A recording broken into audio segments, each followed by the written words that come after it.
Pourquoi devrais-je être seul? La solitude n'est-elle pas nuisible? La solitude ne conduit-elle pas à des problèmes psychologiques? Ne me rend-elle pas triste et malheureux? Quel est l'intérêt de la solitude? Écoute-moi, pote.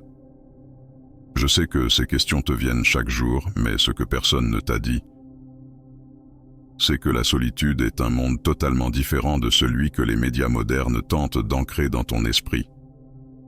Au contraire, la solitude est une force.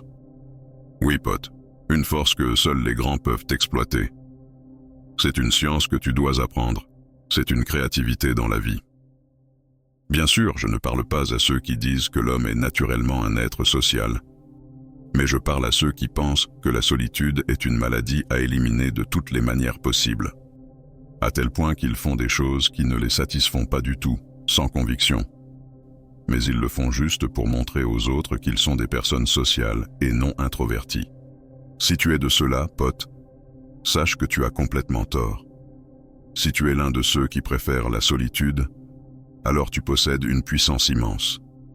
Si tu laisses cette puissance opérer librement en toi et que tu la vis en douceur, elle fera de toi quelqu'un qui aura un sens dans cette vie.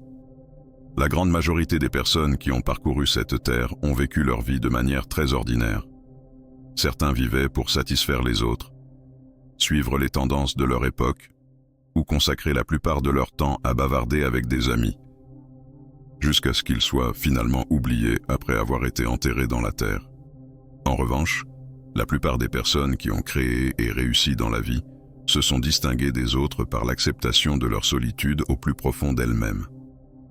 Le célèbre écrivain russe Fyodor Dostoïevski était connu pour sa préférence pour la solitude, et l'une de ses citations célèbres disait « Isolé autant que tu le souhaites pour devenir plus fort. Quoique la solitude puisse te sembler un enfer insupportable, elle est bien meilleure que les multiples masques portés par les humains. » Ici, tu observeras que la majorité de ceux qui apprécient la solitude ont une répulsion pour l'hypocrisie. En effet, dans la plupart des rassemblements, les gens discutent des défauts des autres, ce qui fait de la solitude la seule option pour s'en éloigner. Dans notre époque actuelle, nous trouvons des individus qui se distinguent par leur isolement ou qui ont vécu la solitude à un moment de leur vie. Ils nous ont apporté des idées et des réalisations qui ont bouleversé le monde. Parmi eux, on peut citer Elon Musk, Bill Gates, Steve Jobs et d'autres, tous faisant partie des personnes les plus riches et les plus réussies du monde. Leurs idées n'ont pas surgi de nulle part, mais de la profondeur de leur solitude et de leur réflexion.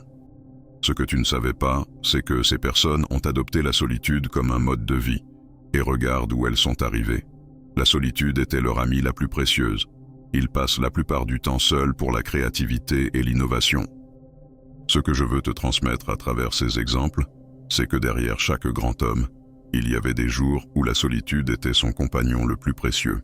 Alors, ne crains pas la solitude, au contraire, exploite-la à ton avantage, car, et crois-moi, tu ne seras pas suffisamment créatif et tu n'auras pas des idées différentes si tu es constamment mélangé avec des gens, surtout ceux qui sont décourageants et bavards. Si tu regardes de près la plupart des rassemblements aujourd'hui, tu remarqueras qu'il n'y a pas grand-chose à en retirer. Ce sont simplement des discussions superficielles, sans véritable bénéfice. Alors, la solitude n'est-elle pas meilleure? Réveille-toi tôt, concentre-toi sur tes objectifs, lis beaucoup, va à la salle de sport et développe ton corps, et ne t'attache pas à une autre personne.